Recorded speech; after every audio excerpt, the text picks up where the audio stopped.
Oh hi, I didn't see you there. I'm Philbert D, and this is like the first time I've left Quezon City in like a week. This is Phil on Films. This week is Apa with Feelings, Unforgettable and Zombieland Double Tap. Mara, played by Maine Mendoza, fails the architecture board exam. Despondent, she quits her job and falls into depression. She finds a measure of solace in her next-door neighbor Gali, played by Carlo Aquino. Gali is her sign language teacher and is deaf. The two get close over the course of months and appear to be falling in love, but soon enough, the challenges of being from two very different worlds makes things difficult for the two of them. The weakest part of this film involves that subplot about wanting to become an architect. The first half of this film wallows in the sadness of Mara's failed dream without ever really clarifying what Mara really wants for herself. Now this plot wrinkle just seems to exist to bring the character low, to take away her status without any real intention of building it back up. By the second half of the film, the movie seems to have forgotten about this entire subplot, which just isn't great. Having said that, there's a lot in here to like. The film takes real pains to cinematically convey the experience of being deaf. And it goes beyond just the portrayal of the everyday challenges of being differently abled in a society that seems unwilling to adjust to one's needs. Film goes real deep into this social gap that exists between the hearing and the deaf. This strange lack of compassion that leads to willful segregation. It's just nice. There's some really lovely sequences in here that go into the psychology of Gali, into the anger and frustration that's built up over the years. Now, Carlo Aquino is pretty great in this. I do wish they'd been able to find a deaf actor for this role, but Aquino still deserves credit for the work that clearly went into this. Maine Mendoza is pretty good too, and she owns some of the most affecting sequences of the film. Now, the missing bits of her character are still felt in the end, but it's easy enough to forgive. What matters most is that there are these two people choosing to fight against the odds, transcends the difference between their worlds, and just choose to love in spite of everything. 4 stars. Sarah Geronimo plays Jasmine. She lives with her grandmother, played by Gina Pareño, up in a little house in Baguio. Jasmine is on the spectrum, and this makes her more than a little awkward in social situations. When her grandmother gets sick, she's sent to live with her sister in Manila. In the city, she finds a dog that looks exactly like a dog that her grandmother once owned. Her grandmother told her stories of how that dog cured her when she was younger. Jasmine becomes determined to travel back to Baguio with the dog. So, of course, she gets sidetracked along the way. In spite of her occasional lack of social graces, Jasmine is exceptionally kind, and this, in conjunction with some odd luck, takes her on some unexpected detours. This is a pretty shaggy road movie. Jasmine encounters various people, invariably played by some diva talent, and she gives them an unusual dose of kindness. Sometimes she gets kindness in return. Other times, it waylays her, and it takes her farther away from her goal. It's a simple movie, but it's the smart kind of simple. I actually can't remember the last time we had a movie like this. It's rated G, it's 90 minutes. It acknowledges the sadness of the world, but keeps a pretty rosy outlook. It has a main character that has this strong belief that being nice to people is the right thing to do. Now, she's a little naive, but she's not incapable, and she learns and she grows. And through it all, she's got this really cute dog hanging out with her. It's just a nice little family movie, and that's really nice to have. Of course, it's really easy to dismiss something like this. It's easy to be cynical when the world is so terrible. But there's gonna be room in our cinemas for this little bit of sunshine. Sarah Geronimo is great in this. Now, like with It's Apa with Feelings, maybe it would have been better if they found an actor that wasn't neurotypical to play this role. But within the context of a mainstream studio movie, I think she does a great job. She's really commits to the role and it really works.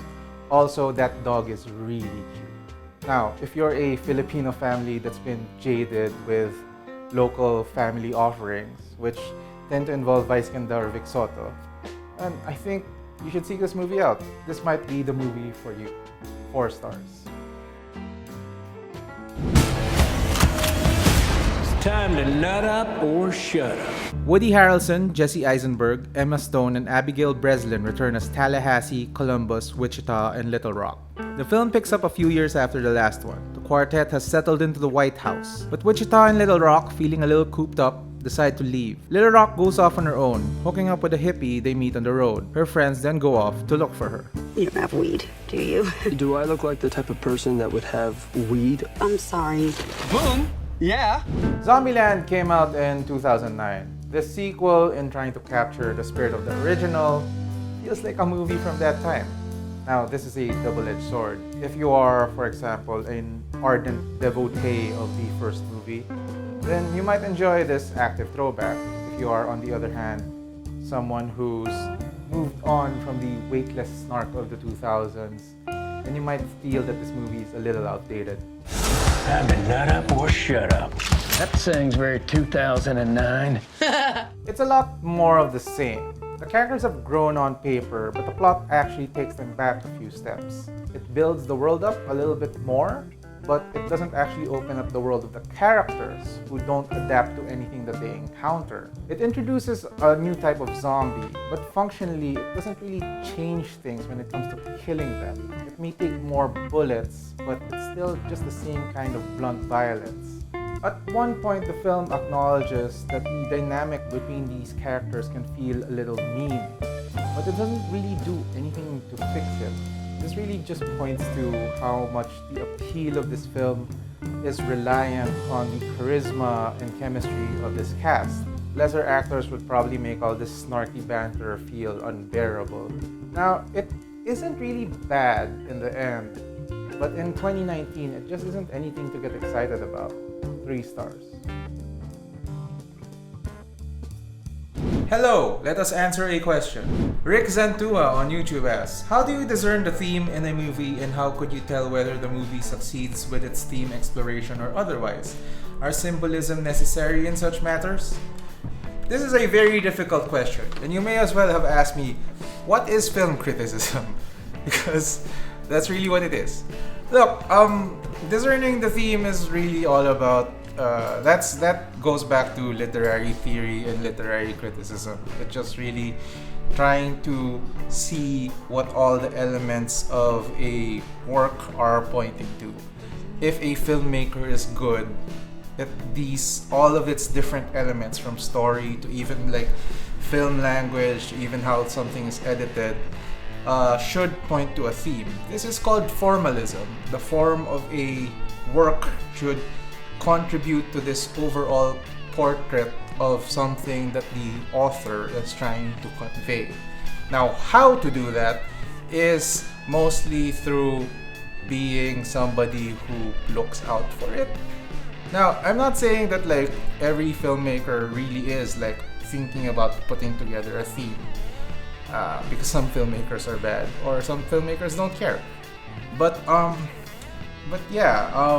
generally this is how written work functions, and how to pick it out is just by being really attentive.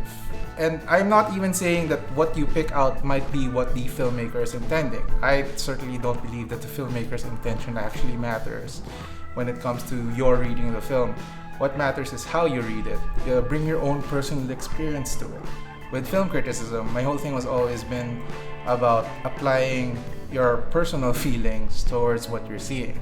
What matters most is what you think of a movie. This whole theme thing can get complicated, but I do think it does start with just this very basic question.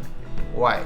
If you like something, ask yourself why you like it. And as you keep asking why questions, you keep picking out more specific things in the movies that you like or dislike, and more specific reasons why you dislike and like or dislike a thing.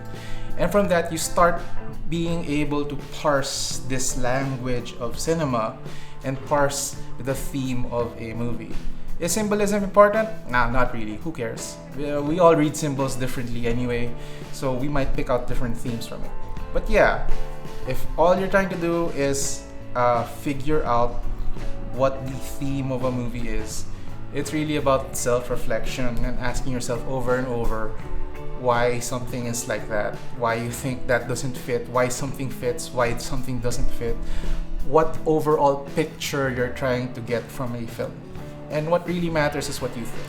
It doesn't even matter what the filmmaker thinks. The author's dead. That's what Barth said. Thanks for joining us. Q Cinema is done. I hope you were able to catch Cleaners or the shorts or anything that I really like, or actually anything. Support Q Cinema. It's a great festival. We're never gonna run out of festivals though. I'm gonna be covering Cinema One in a couple of weeks. German Film Week is a week from now as well. That's in SM City Manila and SM Mega Mall. Yeah. So I'm dying and I've seen too many films. Now, you guys don't have to die. You can just like and subscribe or dislike or leave a comment or ask a question or do all the internet things. And until next time, goodbye internet, protect the skimmers.